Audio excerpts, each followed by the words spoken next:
A colored ticket agent for freight and people too. And if you want some lumber, we can fix that up for you. I used to know this by heart, but. You feel Andre Head's love for Boley the minute he opens his mouth to talk about the town. He remembers the sights and sounds from his visits there as a child. Even if you had to walk 2 or 3 blocks or even drive, you know, people were just, they felt safe there.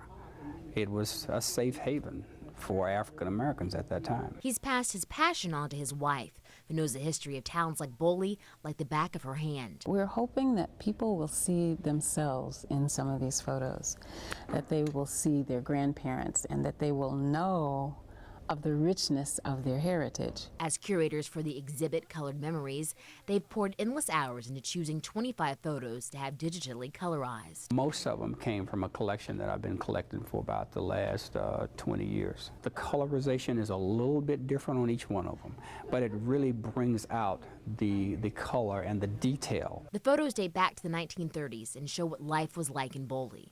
Towns like Boley sprang up after the Civil War.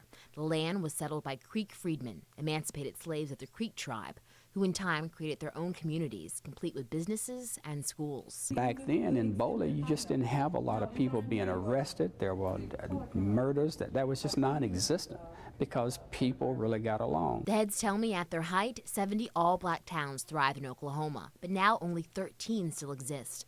Boley is holding on, but struggling, says the couple. And if we are not very, very careful, in 30 years, my grandchildren, your grandchildren, will know nothing of the black towns because they will perhaps not exist. It's not only African American history, it's U.S. history, it's Oklahoma history. The exhibit will hopefully get people interested in learning more about towns like Boley, which served as a refuge for many blacks that just wanted to be included and have their own chance at the American dream. We have them all in the dozens, way down on Willow Street in Boley.